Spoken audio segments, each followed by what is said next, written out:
Welcome! Today we are visiting Macedon Cemetery, nestled in the beautiful Macedon Ranges, to explore what may be the final resting place of an English convict named Rhoda Wells. Rhoda endured a harsh life and met a tragic violent end here in Macedon in 1863.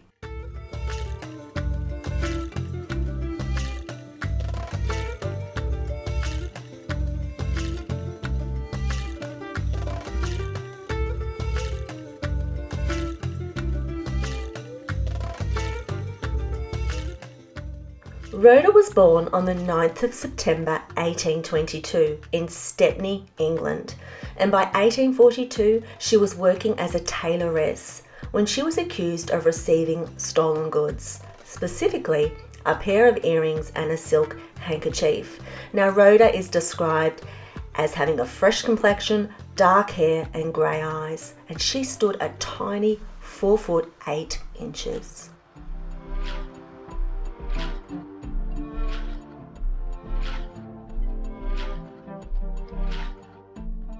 Rhoda was tried at the Old Bailey, and the trial transcript suggests that 19-year-old Rhoda was the sister of one of the thieves, an Edmund Brown. Now, Edmund and some mates had robbed the home of Alfred Pigeon at about 1 a.m. in the morning, and the young men made off with a considerable amount of property, but were apprehended by a Constable Ezra Twitchett. Now, that's a name straight out of a Dickens novel. Now, Constable Ezra had found the boys in a pub at 3 a.m. that same morning. Now, Rhoda and a girl named Emma Dudley brought food to the boys in prison, where another police inspector detained them for questioning. They were taken to the local police station, and 2 constables searched their homes. Rhoda was found wearing the silk handkerchief around her neck and the earrings in her ears. Suspicious that she should be wearing such fine items, the police confiscated both. Now, Rhoda claimed the items were hers, stating she had owned the scarf for 15 months and the earrings for 18 months, and that the earrings hadn't left her ears in all that time. Now, all the young men denied stealing the goods, and the girls denied bringing food to the prisoners, even though they were caught bringing food to the prisoners. I don't really understand that. Anyway, their stories were varied and full of excuses, so much so that when reading their testimonies, I almost believed they were innocent. They were quite convincing. So, alas, the judge disagreed. 3 of the boys were found guilty and transported for 10 years. 1 was acquitted, and Emma Dudley was also found not guilty. Rhoda was found guilty and sentenced to 7 years transportation.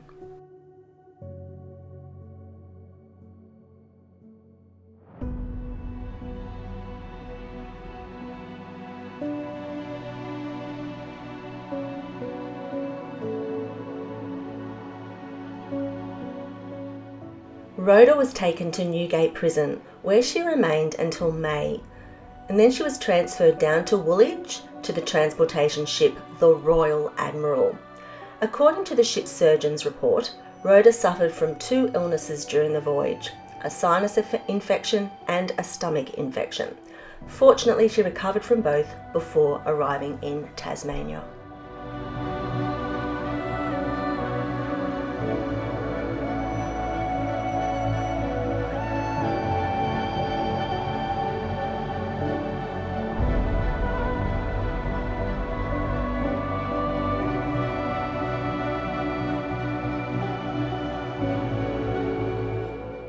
The Royal Admiral docked in Hobart in September, and Rhoda was likely taken to the female factory to await assignment. Sometime before December 1843, she was assigned to a man named John Jolly. Now, John was a widower and a free man, although it remains unclear whether he had children or if he had previously been a convict who had since gained his freedom. It is believed that John was living near Launceston at the time.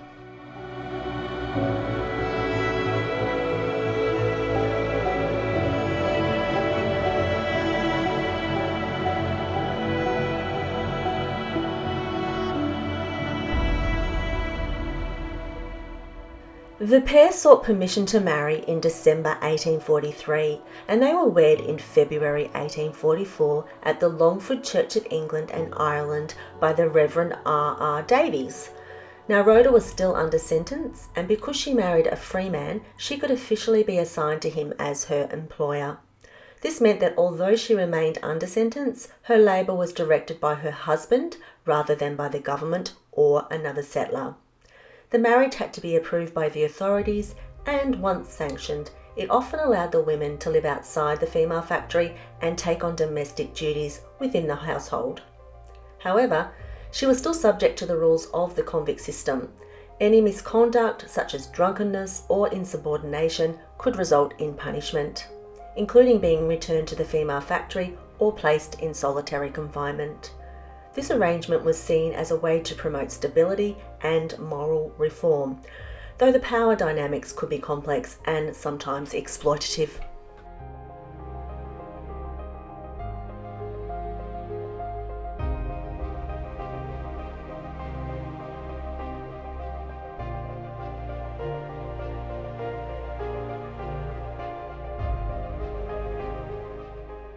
While the true nature of Rhoda and John's relationship and marriage remains unknown, 10 months later, Rhoda was charged with being drunk and disorderly and was sentenced to 7 days in solitary confinement at the Launceston Female Factory.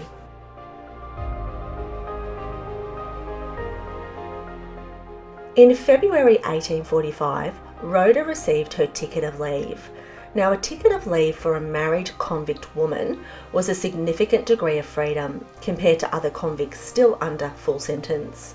With this ticket, she could live independently, often with her husband, of course, seek paid employment, and move within a designated district without direct supervision. However, she was still technically serving her sentence and had to follow certain conditions, such as reporting regularly to authorities, attending church, and not leaving her assigned area without permission.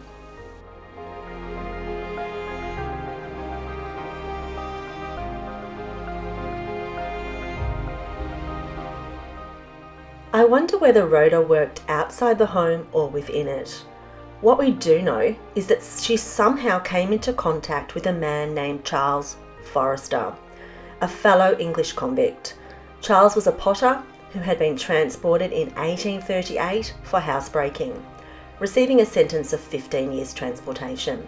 At just 21 years of age, he already had 8 felony charges to his name, and he was described as having very bad habits and character with numerous unsavoury connections. Janet McCalman, in her book Vandemonians, noted that during his sentence, Charles received 25 lashes and spent much of his time in chains, likely due to repeated misconduct.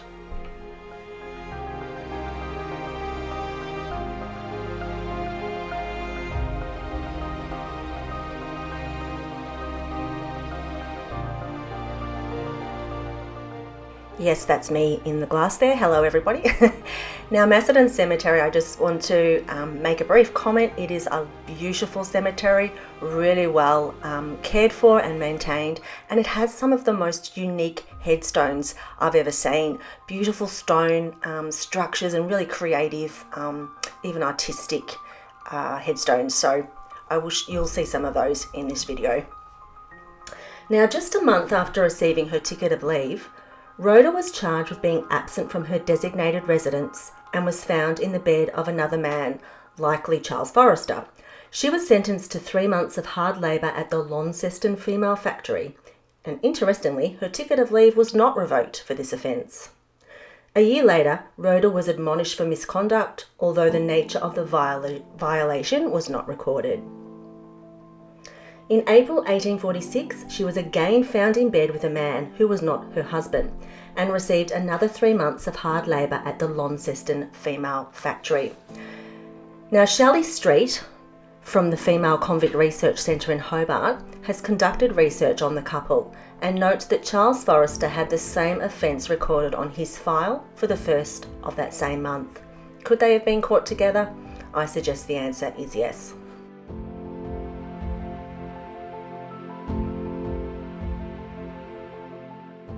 During her sentence of 3 months hard labour at the Launceston Female Factory in 1846, Rhoda would have endured a punishing and highly regimented routine. The factory functioned not only as a prison, but also as a site of forced labour and moral reform. Women like Rhoda were typically assigned to tasks such as laundry work, the wash tub, sewing, cleaning and kitchen duties, physically demanding jobs carried out under strict supervision and often in harsh conditions. These tasks served both as punishment and as a means of contributing to the colony's economy.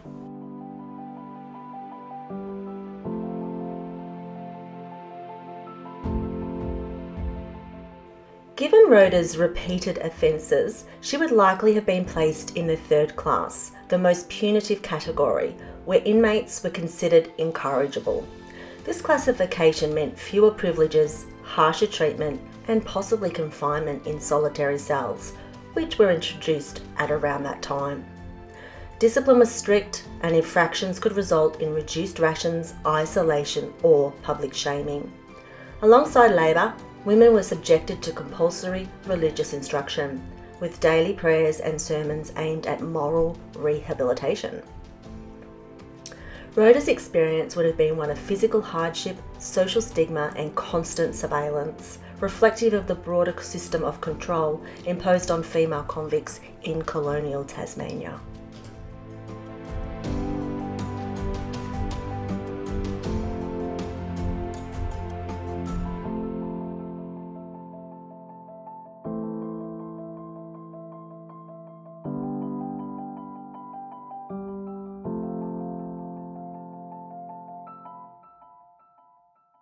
Whether Rhoda returned to her husband's home after completing her sentence at the Launceston Female Factory remains unknown.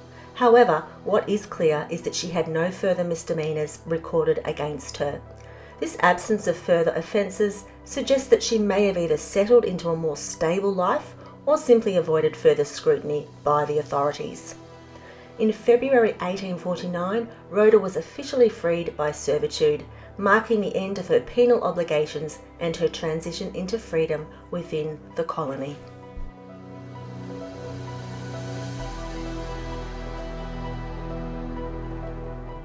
The moment would have been significant, not just legally but personally, as it symbolised a release from the constraints of convict life and the possibility of starting anew.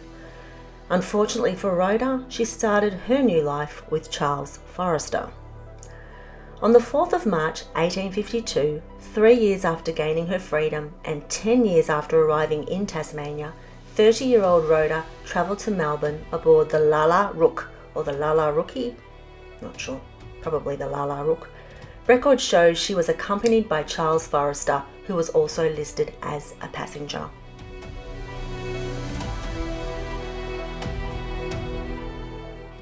The discovery of gold in Victoria in 1851 sparked a massive gold rush, drawing thousands of people to the colony in search of fortune. For former convicts like Rhoda and Charles, this presented a rare opportunity to escape the stigma of their past and build a new life. The demand for labour in mining towns and growing settlements meant that work was plentiful and social mobility, though limited, was more achievable than before.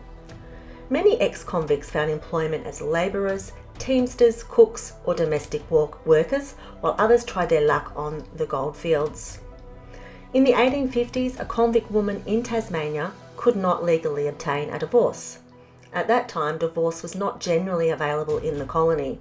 In fact, even in England, divorce was only possible through a private act of Parliament until the English Divorce Act was passed in 1857. This law allowed for civil divorce, but was heavily biased in favour of men.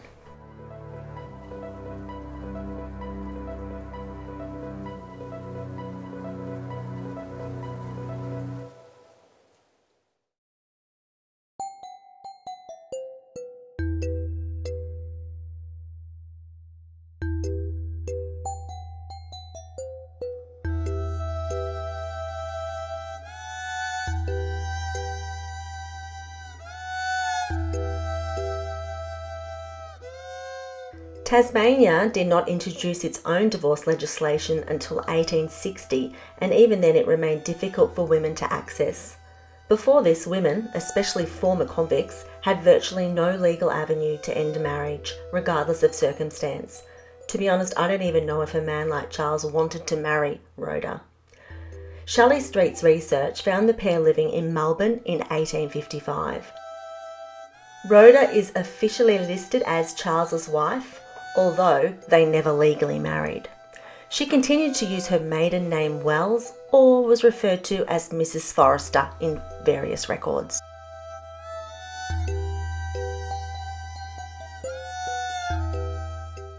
The pair made their way to Ballarat later that same year, where Charles was convicted of stealing from the person and sentenced to 5 years of hard labour on the roads.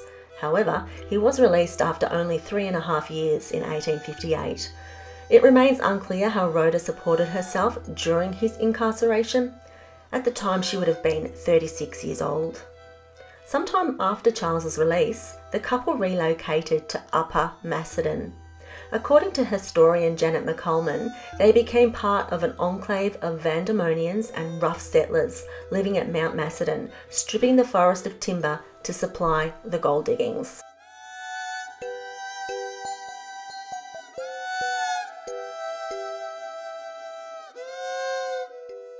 It was in this rugged and strikingly wild landscape that Rhoda's life came to a tragic end. Reports suggest she endured physical and verbal abuse at the hands of Charles, probably for their whole relationship, who was openly involved in an affair with a widow living nearby. Tensions between the two women escalated into physical altercations. Rhoda and Charles were also believed to be heavy drinkers, which may have further contributed to the volatility of their relationship.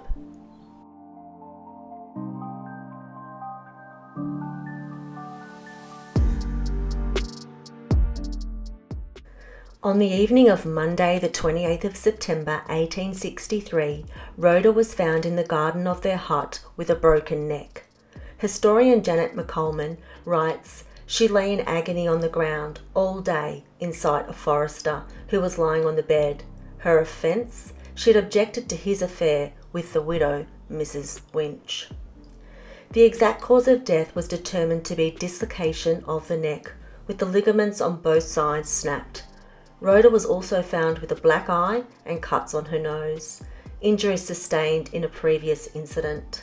Due to her small stature, it is believed that Charles may have been able to lift her and violently twist her neck. Rhoda was just 42 years old.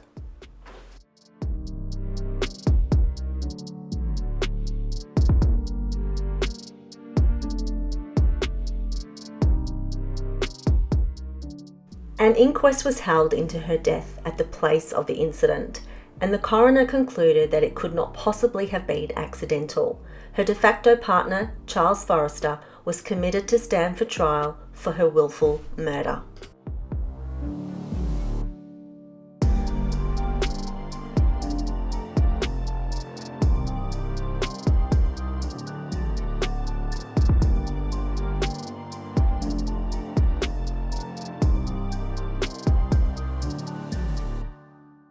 There were 15 witnesses altogether, most of whom were neighbours, and it appears the Sunday before the murder, there had been a party held at the hut of Roda and Forrester, and there had been a lot of drinking.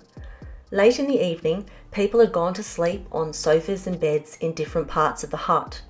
Brickmaker Charles Davies witnessed an incident between the couple, and he said, "I was awakened by a disturbance, and on going to the front room, I saw Rhoda sitting in a stooping position near the fireplace and bleeding from the nose. She asked me for some water and I got her some tea." Forrester seemed sorry for the woman's sufferings and said, "Thank God I have been saved once more from killing her." He was angry with me, thinking I had brought ale instead of tea, and he abused me. I told him he had murdered the deceased and now wanted to murder me. He brought a spade out of the middle room and threatened to strike me, but he did not. He put the deceased to bed and assisted me to heat some water to wash her face. The deceased was not drunk. Another witness in the house, a John Thompson, had also heard the incident, and he claimed that Forrester had called Rhoda a prostitute.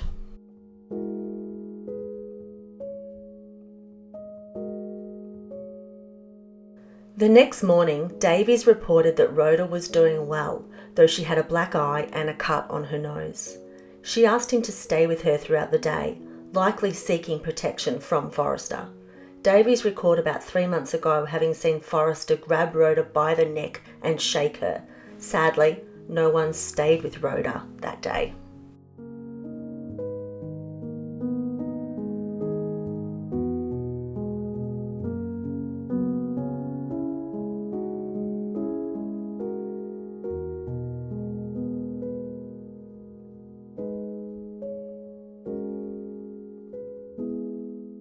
That evening, Davies returned to the hut and found Rhoda lying in the garden. He picked her up and took her inside the hut, perhaps thinking she was simply passed out from drinking.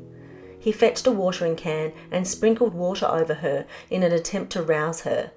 At first, Davies didn't notice Charles Forrester sitting silently inside the hut, watching from the sofa.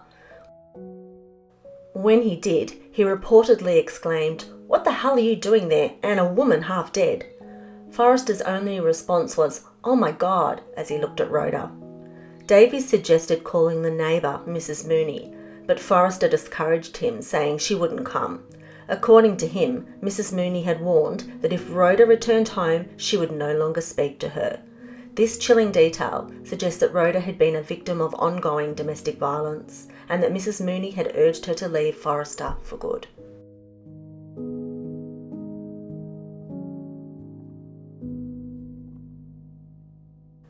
Forrester then insisted that Davies fetch Mrs. Winch and Mr. O'Grady. When O'Grady arrived, he attempted to give Rhoda some brandy, but she was unable to swallow it. At the moment, Forrester remarked to the witnesses that he wouldn't be able to attend her burial, claiming that everyone on the mountain was prejudiced against him. In truth, it's likely that the locals knew exactly what kind of a brute he was, and he knew they believed he was guilty. In the turnip garden near where Rhoda had been found, boot marks were discovered. According to Davies, the nail pattern matched Forrester's boots. Davies also revealed that he had stayed at the couple's home just 6 weeks earlier to protect Rhoda from harm. She had been afraid to go home without Davies to protect her. Forrester had previously dragged Rhoda from one room to another at a place referred to as Greenwoods, possibly a friend's house or a local establishment. Witnesses had observed Forrester's violent behaviour toward his de facto wife.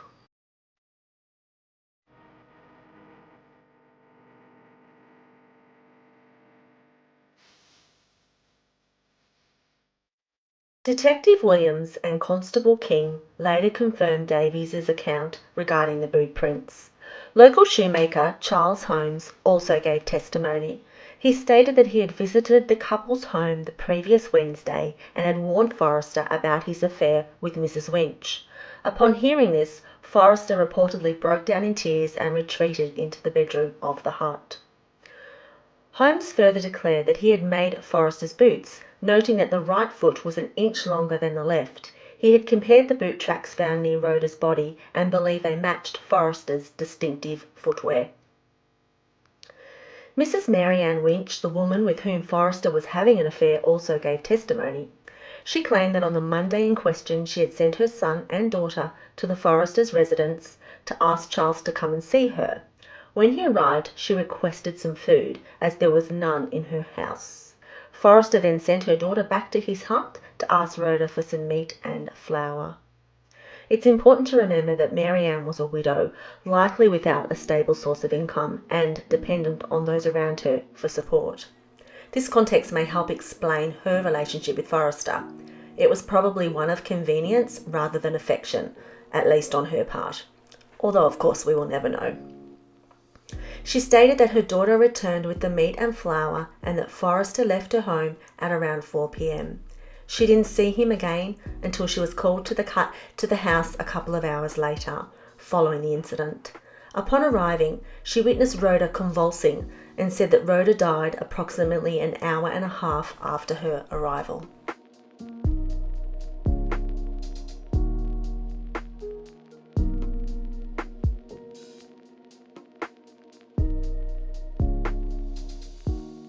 Dr. George Owen Rigby performed the autopsy on Rhoda's body, and he found significant clotting in her head. He concluded that her neck could only have been broken by someone forcefully twisting it. According to his findings, the head must have been twisted to one side and then violently to the other. He said that Rhoda was the smallest woman he had ever seen and remarkably weak. A strong man could have broken her neck easily, and it gets even more gruesome. Poor Rhoda would have been paralysed instantly and unable to move as she lay dying.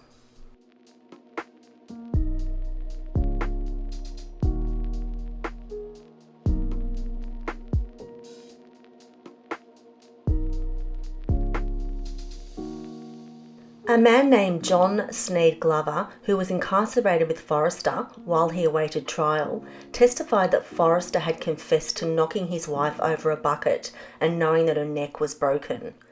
Dr. Sewell then addressed the jury for the defence. Delivering an ingenious speech, he argued that the woman had not been murdered at all, and that if her death had resulted from foul play, it was not at the hands of the accused. He also declared that the relationship between Mrs.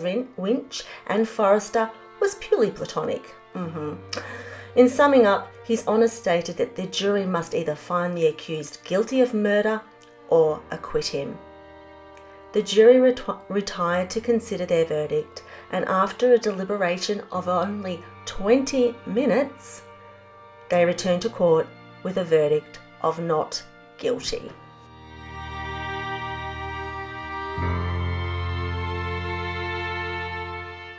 What a travesty. After all of the evidence of his guilt, Forrester walked free.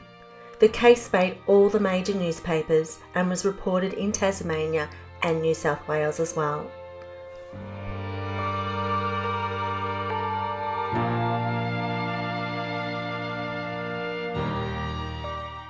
Researcher Shelley Street wrote, "The not guilty verdict appeared to be a surprise to most people, with one paper reporting, 'Notwithstanding the evidence was strong against the prisoner, and the summing up of the judge pointed out that the crime could not be manslaughter, but murder, the jury returned a verdict of not guilty.' They would probably have brought in a verdict of manslaughter had the judge not specifically directed against the view of the case." There were further articles in papers such as the Melbourne Punch that questioned the experience of the prosecutor and therefore questioned the validity of the not guilty verdict. The location of Rhoda's burial is unknown. The Female Convict Research Centre in Hobart records her as having been buried in Gisborne, but I can find no record of her buried there, and I can find no record of her being buried in Macedon either. But because she died in Macedon, I believe she probably is buried here at the Macedon Cemetery.